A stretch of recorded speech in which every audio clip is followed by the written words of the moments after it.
C'est le... Bonjour Isabelle. Bonjour Mario. Rapport de la coroner Jeanne Kamel sur la fillette de Granby. Rapport qui n'avait jamais été rendu public pour toutes sortes de raisons juridiques et autres, mais là exactement. Ce matin, elle l'a rendu public. Et je t'avoue que c'est une trentaine de pages profondément troublantes. Et visiblement, la coroner elle-même a été profondément troublée quand elle a recueilli toutes les informations. Comme tu dis, là, ça commence à faire longtemps. Là. La petite fille est morte en 2019. Juste rappeler les faits, là, c'était le 29 avril 2019. Elle le rappelle d'ailleurs, c'est la première chose qu'elle rappelle dans son rapport, c'est que la petite fille, il y a maintenant, écoute, 6 ans, là, plus de 6 ans, appelle au 911 fait. L'enfant est en arrêt cardio-respiratoire. La police arrive, les secours arrivent et trouvent l'enfant finalement avec du ruban adhésif sur une partie du corps. Il y a des grosses boules de ruban adhésif, donc on a enlevé du ruban adhésif avant l'arrivée des secours. Il y a une paire de ciseaux à côté.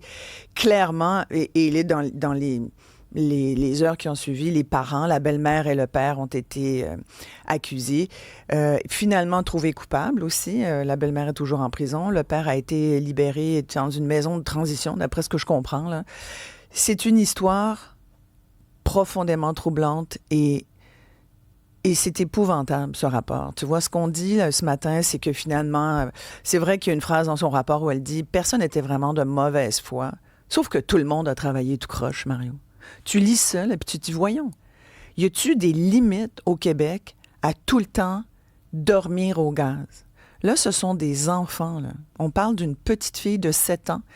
24 fois, il y a eu des interventions auprès de la famille. À partir de des policiers.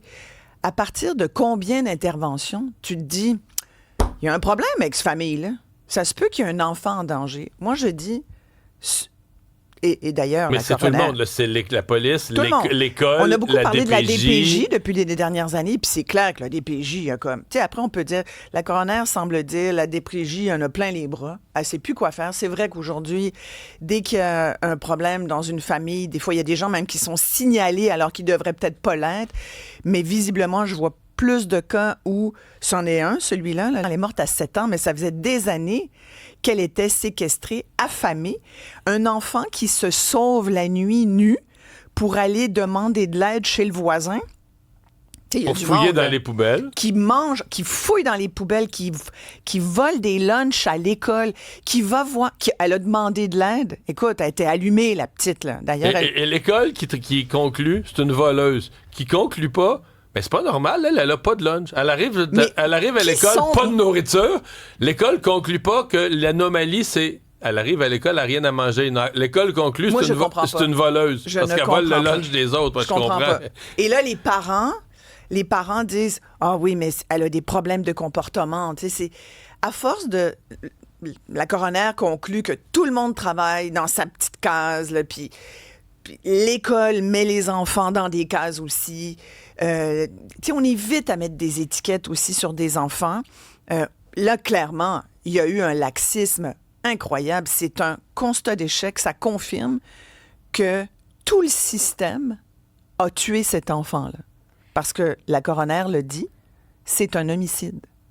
Il y a les parents qui l'ont tué. Ils ont d'ailleurs été accusés et ils payent avec des peines de prison.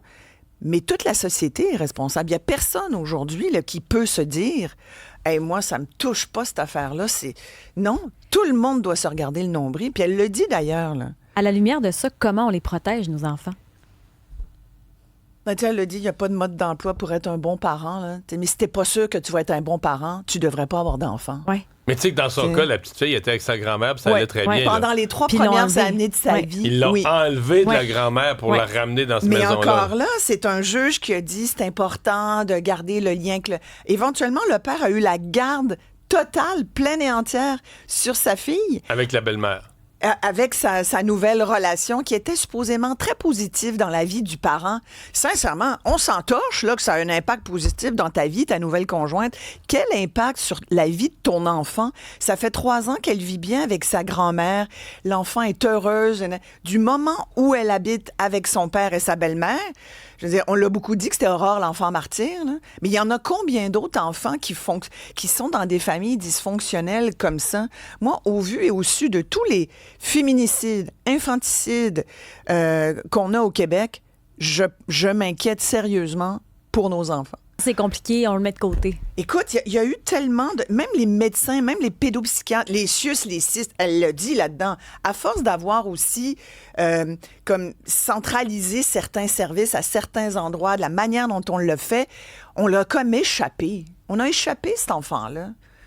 Mais ça peut pas être un justificatif. On peut pas échapper nos enfants. Voyons donc. T'imagines les souffrances. Elle urinait, elle déféquait dans sa chambre. Cet enfant-là a été en prison pendant 4 ans dans sa maison. Personne n'est allé voir. La DPJ... Mais pourtant, la police est allée 24 fois. La DPJ a prétendu être allée voir. La police a fait 24 interventions. On l'a toujours laissé là. C'est comme si, c'est un cas Moi, complexe, on sait pas trop, c'est dans ma cour ou la tienne. Yip, yip, yip. Il faudrait qu'on... Oui, t'as raison, Isabelle. Il faut qu'on arrête de se dire... Ça, c'est comme... Mauvais lien, là, mais je vais le faire pareil. Ça clique, là.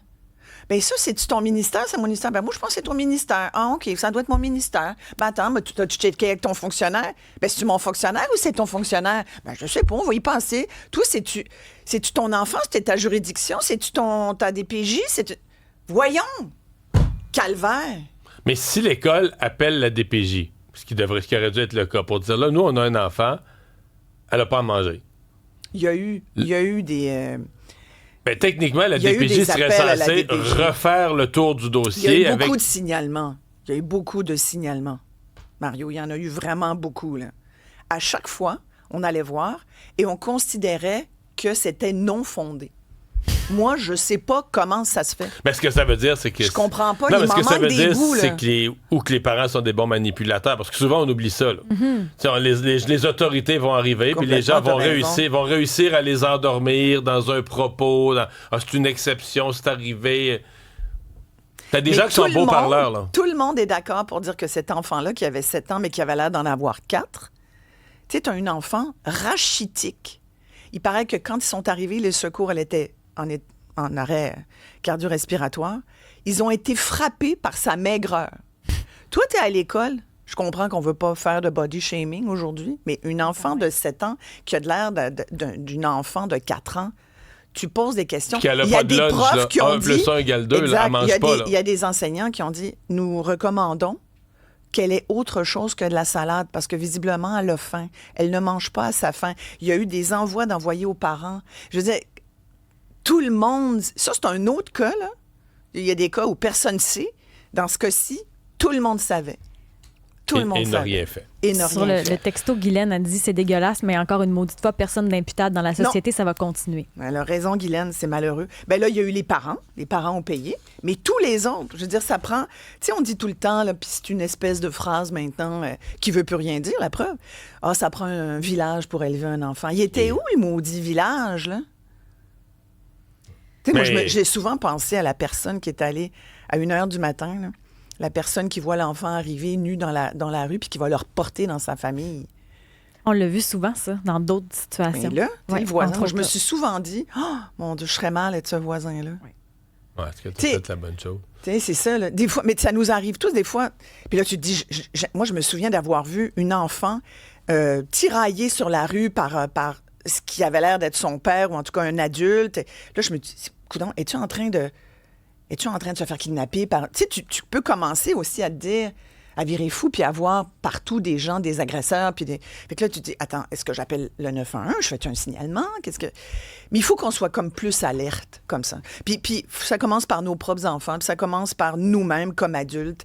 Une enfant de cet âge-là qui demande de l'aide, c'est parce qu'il doit y avoir quelque chose en dessous, là. Isabelle, merci beaucoup. Merci.